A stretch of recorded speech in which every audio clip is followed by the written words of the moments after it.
नमस्कार दोस्तों, आप सभी का आपके अपने YouTube चैनल जीएस दरबार में हार्दिक स्वागत है। मेरा नाम है आशीष। दोस्तों, हम लोग एसएससी जीडी की तैयारी कर रहे हैं और जिसमें जीके और जीएस से संबंधित बनने वाले महत्वपूर्ण प्रश्नों की चर्चा करते हैं और इसी श्रृंखला में ये 18वां प्रैक्टिस सेट है। अभी तक हम लोगों ने 17 प्रैक्टिस सेट कर लिए हैं। तो जिन लोगों ने उन वीडियो को नहीं देखा है, मैं डिस्क्रिप्शन में लिंक दे दूँगा या फिर आप जो है प्लेलिस्ट में जाकर वहाँ से आप देख सकते हैं। तो आइए शुरू करते हैं। सबसे पहला प्रश्न है, किस सिलोन शासक ने स्वयं को अशोक के पदचिन्हों का प्रतिरूप बनाया? महाबली ने, वीर सिंह ने, तिस्य ने या राणा सिंह ने? तो इसका सही जवाब क्या हो जाएगा? तिस्य ने जो है खुद को जो है अशोक के पदचिन्हों का प्रतिरूप बनाया। तो ऑप्शन सी इसका सही जवाब है। आइए प्रश्न संख्या 2 की बात करते हैं। जातक कहानियाँ किस प्राचीन भाषा में रचित हैं? संस्कृत, ब्राह्मी, ग्रीक या पाली? तो जितनी भी जातक कहानियाँ हैं वो पाली भाषा में हैं, क्योंकि जातक कहानियाँ बौद्ध धर्म से संबंधित हैं। तो डी ऑप्शन सही है, क्योंकि बौद्ध धर्म के जितने भी ग्रंथ हैं वो पाली भाषा में लिखे गए हैं। तो इसलिए ऑप्शन डी इसका सही जवाब होगा। प्रश्न संख्या 3 है, महावीर तीर्थंकर नाम से जाने गए हैं? 21वें, 22वें, 23वें या 24वें? तो इसका भी सही जवाब क्या हो जाएगा? ऑप्शन डी 24वें। क्योंकि देखो, महावीर स्वामी थे, इनको जो है जैन धर्म का वास्तविक संस्थापक भी माना जाता है। तो आइए जैन धर्म के बारे में जानते हैं कि कौन से तीर्थंकर थे, कितनी जैन संकृतियाँ हुई। आइए जानते हैं। देखो, महावीर से जुड़े कुछ पहले तथ्य समझ लेते हैं कि महावीर स्वामी का जो जन्म हुआ था वो कुंडग्राम में हुआ था और इनका मूल नाम था वो था वर्धमान। इनके पिता का नाम सिद्धार्थ, माता का नाम त्रिशला, इसके बाद पत्नी का नाम यशोदा। प्रथम शिष्य कौन था? तो जमाल था। जीर्थ। इसके अलावा जैनियों में सबसे पहला तीर्थंकर कौन था? ऋषभदेव। इनको कह सकते हो मोक्ष कहाँ प्राप्त हुई थी? तो पावापुरी में मोक्ष इनको प्राप्त हुई थी। और महावीर के अन्य नाम अगर हम बात करें तो जैसे वर्धमान था, सम्मत था, वीर था, अति था, अतिवीर था, ये सभी इनके नाम था। निर्ग्रंथ भी कहलाए थे। अब देखो, कभी कभी पूछा जाता है कि इनको महाज्ञान की प्राप्ति किस नदी के किनारे हुई थी? तो आप सब जानते हैं कि किस नदी के किनारे हुई थी। तो बिल्कुल सही, ऋजपालिका नदी के किनारे हुई थी। और किस वृक्ष के नीचे हुई थी? तो साल वृक्ष के नीचे हुई थी। आइए अब जो है सभी जैन तीर्थंकर दिए हैं, जितने 24 टोटल जो है तीर्थंकर हुए हैं। तो उसमें सबसे पहला तो आपको प्रथम तीर्थंकर याद रखना है, ऋषभदेव, जिनका प्रतीक क्या है? बैल। अब देखो, कुछ दोस्त हमारे ऐसे होंगे जो चाहते होंगे कि हमें ये पीडीएफ मिल जाए, तो मैं डिस्क्रिप्शन में उसकी लिंक दे दूंगा टेलीग्राम की। आप टेलीग्राम से जो है इसकी पीडीएफ प्राप्त कर सकते हैं। तो देखो, ये ऋषभदेव को बैल से ये प्रथम थे। इसके अलावा अजीत नाथ को भी आप याद रखें, हाथी से। इसके अलावा ज़्यादा ये इम्पॉर्टेंट नहीं है। इसके बाद में लास्ट में आप ये 3 याद रखें, अरस्टनेम शंख से। 23वें तीर्थंकर पूछे जाते हैं सर्प, पार्श्वनाथ जो सर्प से, और 24वें सिंह से महावीर स्वामी। तो पहले पूछे जाते हैं, दूसरे पूछ लिए जा सकते हैं, 23वें और 24वें पूछे जाते हैं। तो उनको आपको याद रखना है। पहले की बात करें तो कौन? ऋषभदेव। और दूसरे की बात करें तो अजीतनाथ। और 23वें के पार्श्वनाथ और 24वें के महावीर स्वामी। इतने याद रखे जाते हैं, पेपर में पूछे जाते हैं। क्यों? क्योंकि इनके जो है हो सकता है पूछे प्रतीक चिन्ह पूछ दे, या 23वें तीर्थंकर कौन थे, या अंतिम तीर्थंकर कौन थे।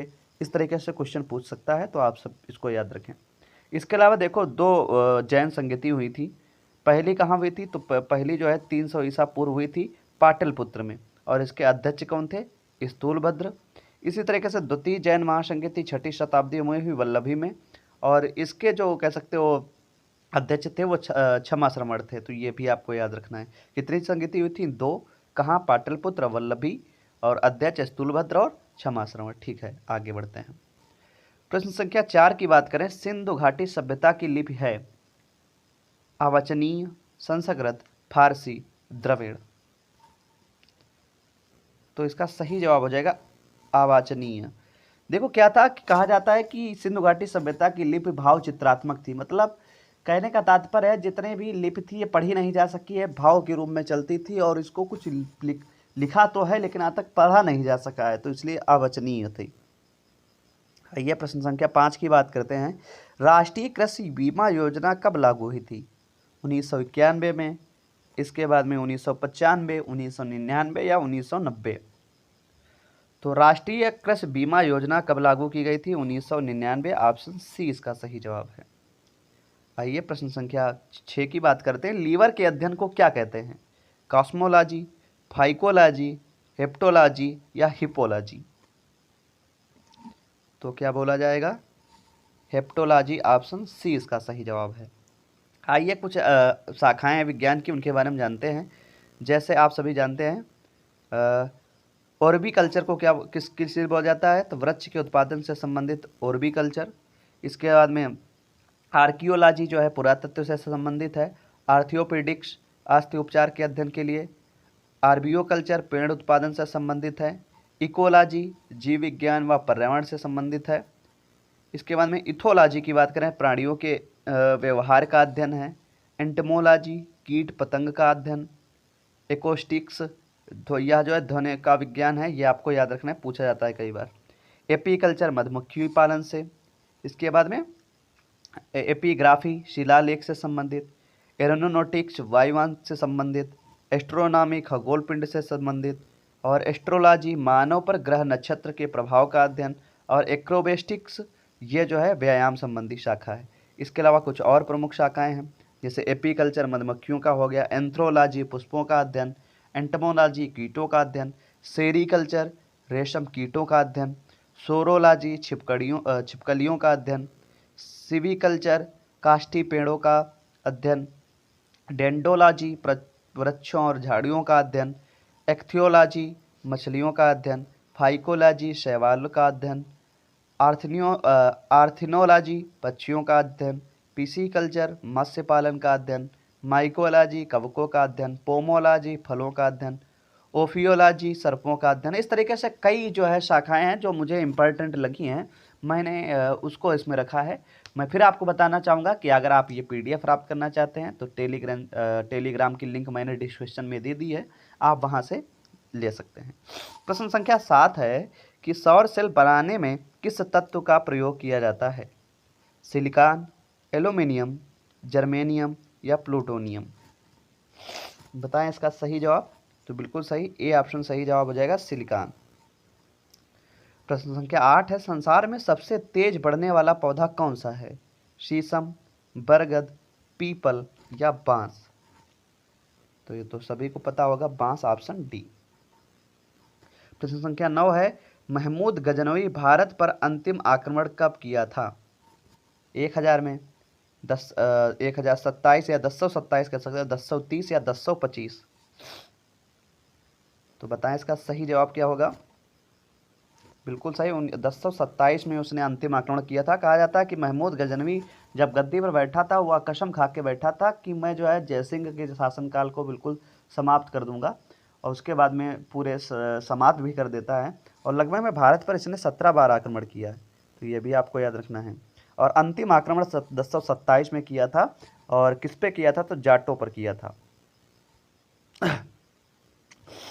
प्रश्न संख्या 10 है, भारत में राजनीतिक दलों को कौन मान्यता देता है? मुख्य न्यायाधीश, निर्वाचन आयोग, मुख्य चुनाव आयुक्त या इनमें से कोई नहीं? तो इसका सही जवाब हो जाएगा, निर्वाचन आयोग जो है राजनीतिक दलों को मान्यता देता है। तो ऑप्शन बी इसका सही जवाब है। आइए प्रश्न संख्या 11 की बात करते हैं। विश्व में रेशम के प्रचलन सर्वप्रथम किस देश में हुआ? जापान, भारत, चीन, अमेरिका? तो विश्व में रेशम का प्रचलन सबसे पहले चीन में हुआ है, तो ऑप्शन सी इसका सही जवाब होगा। प्रश्न संख्या 12 है, रमन मैग्सेसे पुरस्कार किस देश के द्वारा प्रदान किया जाता है? स्विट्जरलैंड, नीदरलैंड, जापान या फिलीपींस? तो रमन मैग्सेसे पुरस्कार जो है ये फिलीपींस में दिए जाते हैं, ऑप्शन डी इसका सही जवाब है। आइए रमन मैग्सेसे पुरस्कार के बारे में कुछ जानकारियाँ प्राप्त करते हैं। तो इससे संबंधित सबसे पहले आपको याद रखना है कि 1901 में रमन मैग्सेसे से शुरुआत की गई थी, और 1901 से लेकर 1922 तक कुल जो है अभी तक विजेता हुए हैं 140, और 140 में 18 महिलाएं भी शामिल हैं। 140 में 110 लोगों को व्यक्तिगत रूप से रमन मैग्सेसे दिए गए हैं, और 30 ऐसे पुरस्कार हैं जो है संगठनों को दिए गए हैं, तो ये भी आपको याद रखना है। अगर कभी कभी पूछ लिया जाए कि प्रथम मैग्सेसे पुरस्कार किसे दिया गया था, तो दो लोग थे, एक जीन हेनरी डंटेन और फ्रेडरिक पैसे, इनको जो है प्रथम रमन मैग्सेसे पुरस्कार दिया गया था। कभी कभी पूछ लिया जाता है सबसे कम उम्र के विजेता कौन थे, तो मलाला यूसुफजई, जिनको 17 साल की उम्र में दिया गया था। और इसके बाद में उसी वर्ष 2014 में ही इनको दिया गया था, और 2014 में भारत के कैलाश सत्यार्थी को भी रमन मैग्सेसे पुरस्कार से सम्मानित किया गया था। और सबसे अधिक उम्र की बात की जाएगी तो हम जोसेफ रॉक ब्लेट को बताएंगे, जो 87 वर्ष के थे, और इन्हें जो है 1995 में दिया गया था। क्वेश्चन कभी कभी पूछ लिया जाता है कि मलाला यूसुफजई को रमन मैग्सेसे पुरस्कार से कब सम्मानित किया गया था, तो 2014 को। या ऐसे भी पूछ लिया जाता है कि मलाला यूसुफजई को कितने वर्ष की अवस्था में रमन मैग्सेसे, तो 17। इस तरीके से कुछ भी क्वेश्चन बन सकता है। आइए प्रश्न संख्या 13 की बात करते हैं। कौन सा कार्बोहाइड्रेट मोनोसैकराइड है? सुक्रोज, ग्लूकोज एवं फ्रक्टोज, माल्टोज या उपरोक्त सभी? तो कौन सा कार्बोहाइड्रेट मोनोसैकराइड्स है, तो ग्लूकोज और फ्रक्टोज, ऑप्शन बी इसका सही जवाब है। प्रश्न संख्या 14 है कि शरीर में सबसे अधिक पाया जाने वाला ऊतक है? संयोजी ऊतक, उपकला ऊतक, पेशी ऊतक या तंत्रिका ऊतक? तो संयोजी ऊतक है, ऑप्शन ए इसका सही जवाब है। प्रश्न संख्या 15 है किस बैंक द्वारा किसानों को दीर्घकालीन वित्तीय सहायता प्रदान की जाती है? नाबार्ड, भूमि विकास बैंक, स्टेट बैंक या जो है ग्रामीण बैंक? तो सही जवाब क्या हो जाएगा? भूमि विकास बैंक, ऑप्शन बी। प्रश्न संख्या 16 है कि विश्व बैंक की उदार खिड़की कहा जाता है? अंतर्राष्ट्रीय वित्त निगम को, अंतर्राष्ट्रीय विकास एजेंसी को, बहुपक्षीय निवेश गारंटी एजेंसी को या अंतर्राष्ट्रीय पुनर्निर्माण एवं विकास बैंक को? तो इसका सही जवाब हो जाएगा IDA, मतलब अंतर्राष्ट्रीय विकास एजेंसी को विश्व बैंक की उदार खिड़की कहा जाता है। प्रश्न संख्या 17 है निम्न में कौन कंप्यूटर का स्थायी मेमोरी है? रैम, रोम, हार्ड डिस्क या पेन ड्राइव? तो बताएं इसका सही जवाब। बिल्कुल सही है, रोम, ROM। तो इसका क्या फुल फॉर्म होता है? Read only memory. और ये अगर रैम की पूछी जाए फुल फॉर्म क्या होता है, तो रीड एक्सेस मेमोरी। तो आपको याद रखें ये ओनली मेमोरी है, वो एक्सेस मेमोरी है। आइए प्रश्न संख्या 18 की बात करते हैं। प्रसार भारती का गठन कब किया गया? 1956, 1980, 1990 या 1997? तो 1997 में प्रसार भारती का गठन किया गया था, ऑप्शन डी इसका सही जवाब है। प्रश्न संख्या 19 है एमराल्ड आइसलैंड के नाम से किस द्वीप को जाना जाता है? लक्षद्वीप, अंडमान निकोबार, दमन एवं दीव या न्यू मोर द्वीप? तो इसका सही जवाब हो जाएगा ऑप्शन बी, अंडमान निकोबार को एमराल्ड आइसलैंड के नाम से भी जाना जाता है। प्रश्न संख्या 20 है भारतीय खिलाड़ियों की कला नहीं जानते, भारतीय लिखने की कला नहीं जानते, भारतीय लिखने की कला नहीं जानते या किसकी युक्ति है? प्लिनी, कौटिल्य, प्लूटार्क या मेगास्थनीज? तो ये किसका कथन है? ये मेगास्थनीज ने कहा था कि भारतीय लिखने की कला नहीं जानते। प्रश्न संख्या 21 है कि जिम कॉर्बेट नेशनल पार्क किस राज्य में स्थित है? उत्तर प्रदेश, मध्य प्रदेश, उत्तराखंड, छत्तीसगढ़? तो ये तो आप सभी को पता होगा कि जिम कॉर्बेट का नाम बदल दिया गया है और जिम कॉर्बेट के स्थान पर अब क्या हो गया? रामगढ़। तो बताना है कि इसका सही जवाब क्या हो जाएगा।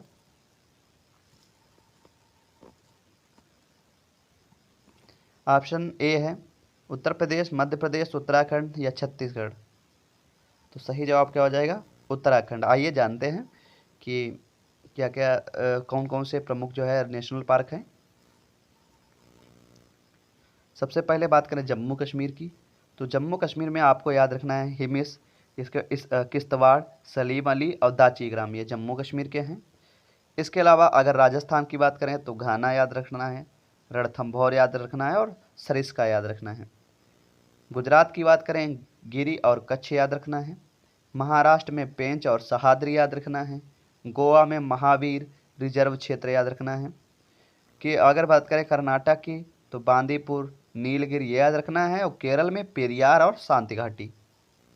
इसी तरीके से अगर इधर बात करें तमिलनाडु की, तो मन्नार की खाड़ी और इंदिरा गांधी नेशनल पार्क। आंध्र प्रदेश में नागार्जुन सागर। मध्य प्रदेश में पंचमढ़ी, कान्हा, पेंच, बांधवगढ़, सतपुड़ा ये सब याद रखने हैं। और छत्तीसगढ़ की बात करें तो आपने देखा होगा यहाँ पे लिखा है इंद्रावती, ये आपको याद रखना है। और उड़ीसा में सिमलीपाल, भीतरकनिका, चिल्का, सतकोरिसिया ये याद रखना है। असम में काजीरंगा, मानस, ओडांग याद रखना है। और इसके अलावा अरुणाचल प्रदेश में नामदफा। उत्तर प्रदेश के आपको याद रखना है दुधवा हो गया, चंद्रप्रभा हो गया, पीलीभीत हो गया, ये सब याद रखना है। और आगे बात आए उत्तराखंड की, तो शीत मरुस्थल, Jim Corbett, Rajaji national park, Nanda Devi national park ये सब याद रखने हैं। तो ये सब आप PDF प्राप्त कर सकते हैं टेलीग्राम लिंक से। आइए प्रश्न संख्या 22 की बात करते हैं। भारत में प्रथम नगरपालिका की स्थापना कहाँ हुई थी?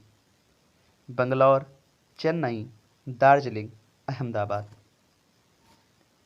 तो प्रथम नगरपालिका की स्थापना जो है चेन्नई में हुई थी। ऑप्शन बी इसका सही जवाब है।